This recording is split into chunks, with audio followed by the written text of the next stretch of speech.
Usage and data rates may apply. Individual results vary. Exclusions apply. Contacts and glasses are such a hassle. I'd love to finally get LASIK, but I'm going to stop you right there. If you want LASIK, then the LASIK Vision Institute has officially taken away everything standing in your way. Isn't LASIK expensive? Not at the LASIK Vision Institute. We're offering dramatically low prices, as low as $220 per eye, and an absolutely free consultation. See for free if LASIK is right for you by texting LIKE to 350-350. But I'm really busy. A text only takes seconds. The LASIK procedure typically only takes 15 minutes, and most patients can get back to work the following day. The LASIK Vision Institute uses the latest FDA-approved LASIK technology that helps the majority of patients achieve 20/20 vision for as little as $220 per eye. Dr. Greenberg has performed 75,000 laser eye surgeries and is one of the most experienced LASIK surgeons in Chicago. What's that text again? Text LIKE to 350-350. That's LIKE to 350-350 to schedule your free consultation today.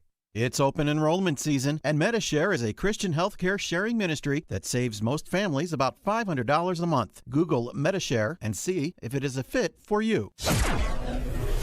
8:36 in the AM 560 traffic center, and the latest with Jim Telemonte. Northbound Tri-State traffic is stop and go from the Stevenson to 31st Street. There's a stall blocking a center lane. Farther north it's heavy with Reagan Tollway most of the way to Lawrence.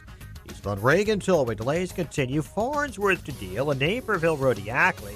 The northbound Veterans Memorial is stuffed up. 75th Reagan Tollway at Army Trail to 290.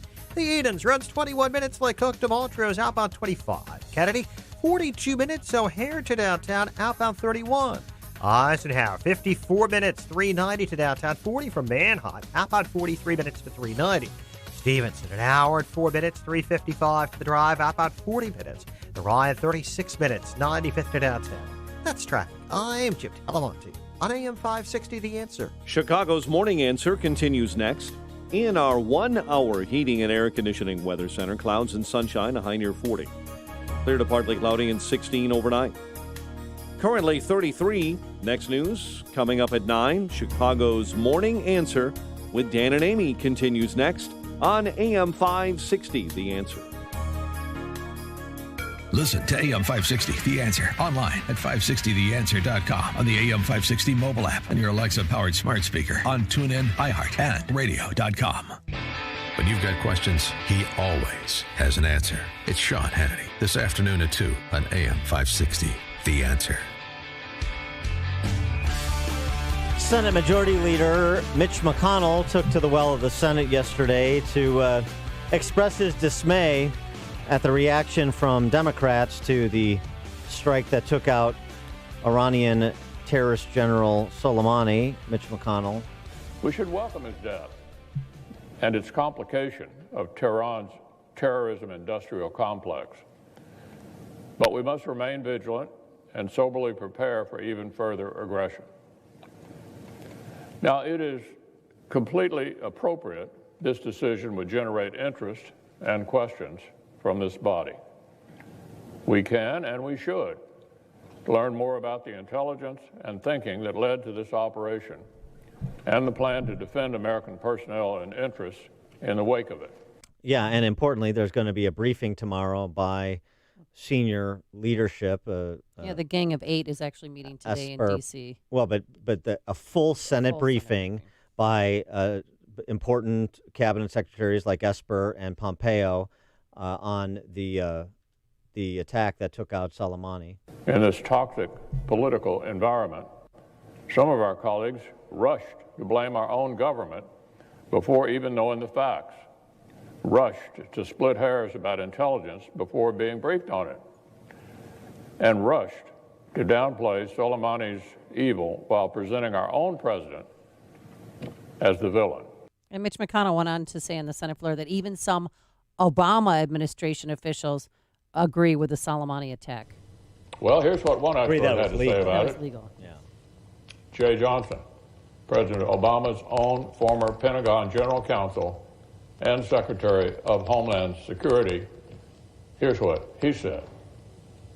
If you believe everything that our government is saying about General Soleimani, he was a lawful military objective, and the president, under his constitutional authority as commander-in-chief, had ample domestic legal authority to take him out without an additional congressional authorization.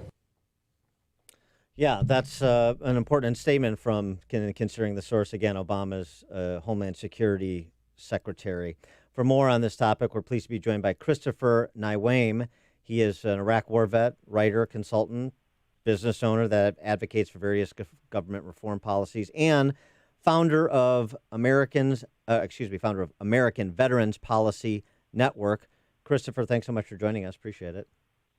Good morning. Great to be with you. Morning. So you served in Gulf War I or II? Gulf War II, 2003. Your perspective, since you have some familiarity with the region and at least some of the players, your perspective on the dynamics that gave rise to the decision that President Trump made and ultimately that decision. Sure. Well, I think there's really kind of three quick takes on this. I think the first, you played Leader McConnell speaking. I think that number one, it is disappointing to see the distinctly political reaction just recurring as if this is any other topic. I mean, it's key national security. I understand members of Congress need to put out press releases. I understand that people running for president want to have something to criticize the president over, but it's disappointing that they can't be a little more united on a foreign policy thing. The second is, looking at the context of war powers, you hear this debate between, only Congress can declare war and Congress needs to be more involved versus, presidential authority. I think in that context, I do support. I think we need to be able to have the president making these types of decisions, being able to use executive power in these ways. And then the final is, it is so agitating to hear people talk about this being some massive escalation, and this is as if this is something that's so out of character. It's been escalated. I mean, we've been getting hurt. We've been getting killed. You count the number of attacks that Iran has been behind, and you look at all the service members, many I've served with, that have been blinded, have had their limbs blown off from attacks that Iran was behind. So I don't look at this as an escalation. I look at this as an overdue counterpunch. Well, and then you see, I don't know if you've seen some of the war protests that took place over the weekend in San Francisco, LA. There was one woman even clutching a picture of Soleimani and crying that we killed this quote unquote good looking man. That woman was Nancy Pelosi, I believe. I mean, it really is.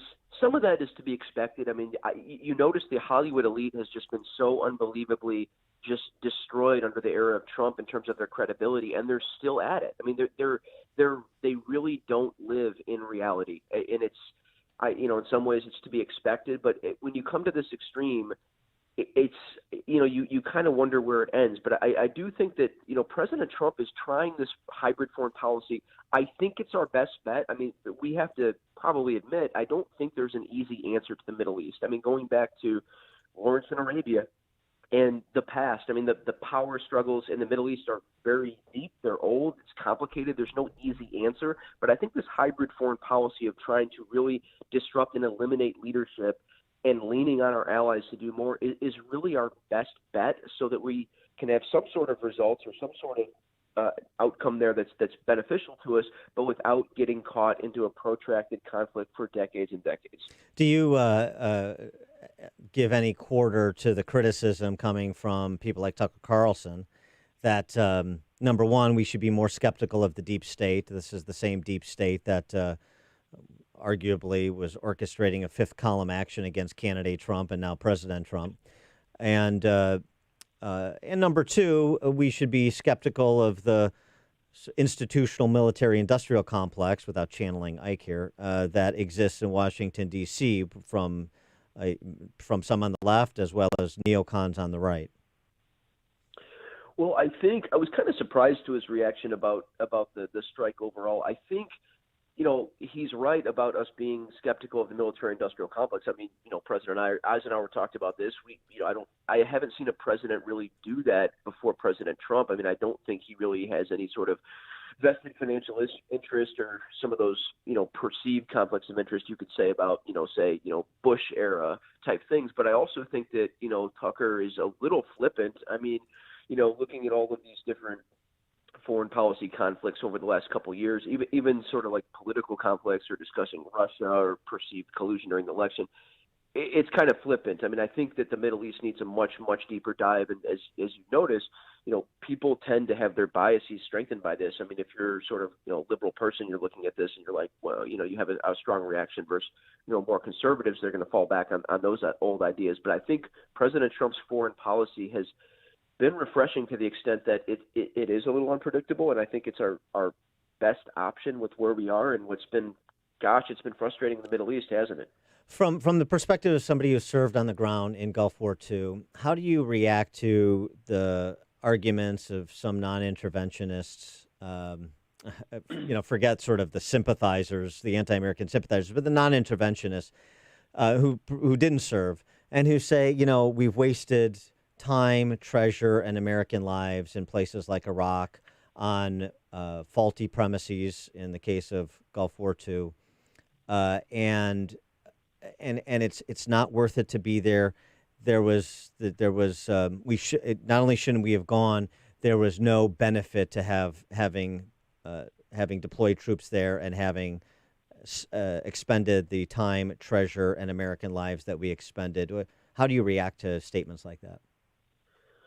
Well, my first reaction is just to simply turn it back to them and ask them what their plan is. They're not going to have one. I've had that conversation many times. I think there's an absolute understanding that it has been a very tough cost. I mean, firsthand, people I work with have lost their legs, have been severely injured. I mean, their life is not the same. There has been a tough cost, but we would just need to go back in history, look what's happened, look at some of the tangible attacks, the serious attacks, 9/11, things like that. So something needs to be done. So that's really the key. There needs to be a plan, and I don't necessarily always think it's going to be political people that rotate in and out of office that are going to solve it. And this obviously extends presidential terms. So my answer to them would be, what's your plan? And I think in the meantime, we've got to get the best the least worst idea. And I think that's what President Trump's administration is grappling with and what they're trying to do with hard hit precision strikes and trying to get the local governments to do something. And this is a great time for Europe. This is a great time for our allies to be involved and to help out, because the U.S. and we always get criticized, but somewhere along the line, we're the ones providing the aid and we're the ones providing oftentimes the combat troops. They hate us until they need our help. They keep saying that the Iranian officials say they're going to strike once, they're going to retaliate, and then they don't want to go to a war. What is the target, do you think, that they're going to hit? Well, I think they're going to try to hit, obviously, targets within Iraq. I would see them trying to hit military convoys. I mean, they could hit anything, right? But I think that they would try to hit military convoys. And I think on some level, they're just trying to save face. And I'm not saying that we shouldn't be, on high alert and be very concerned about this, but I think they're trying to save face. I mean, how can you vow revenge and then say you don't want a war? I mean, I think that they've just been totally caught off guard. And if you look at the chaos surrounding this funeral and lives lost, I mean, this is a really, really crazy government. I think the best thing we could ever hope for is the Iranian people to stand up and overthrow this corrupt, crazy government where, remember, in Iran, we have checks and balances here in the United States, but in Iran, every single branch of government, it looks separate, but you've got the clergy stacked within each different branch of the government, and they are nuts. I mean, people can debate whether or not religious principles should be guiding any government. We have those concerns in the United States, but when you have people that are using extremist language and their ideals are represented boldly and singularly throughout the entire government, it's a little nuts. I mean, this is a very, very concerning side of the world. And, President Trump is he's trying to do, I really credit the president for trying to do something different. Like, he's just trying to make bold decisions, and for all the criticism about his approach to world leaders, so far, I think we've made a little bit of progress. Now, I want to give you the opportunity, because I understand from our crack producer that you do a pretty spot-on Trump impersonation. So let's go. No pressure. Yeah, I mean, let's hear it. Let me just tell you something, Dan. Let me just tell you, what you and Amy have done has been incredible. You're doing a great job over there. They've done a real hit on me over there in Chicago. They treat me very unfairly. They've treated me more unfairly than, frankly, probably anybody, if you want to know the truth. But you guys are doing a great job. I'm glad you're doing what you do, and we've got to stay the course. We're bringing jobs back. Jobs are pouring into our country. and we're doing a great job. So I just want to thank you very much for what you've done. And you're just doing a great job. You got the patois down. There's no question about it. Very good. Christopher Neiweem. He is a Iraq war vet, writer, consultant, business owner. He is the founder of American Veterans Policy Network and the Neiweem Group. Christopher, thanks so much for joining us. Appreciate it. Thanks for having me. And he joined us on our turnkey.pro answer line. Connect with Dan and Amy on the AM 560 The Answer mobile app. Just text the word app to 64636 to download the app today. Time's running out to win $5,000 a week forever from Publishers Clearinghouse. Enter now at PCH.com and you could win $5,000 a week for your life. Plus, after that, $5,000 a week for life for someone you choose. Don't miss your chance to win because $5,000 a week forever is guaranteed to be awarded on February 28th. Enter at PCH.com before it's too late. That's PCH.com. Better hurry if you want the next big winner to be you. Enter at PCH.com now. Entries due 2/25. No purchase necessary. Void where prohibited. This is a Jackson Hewitt Tax Service announcement.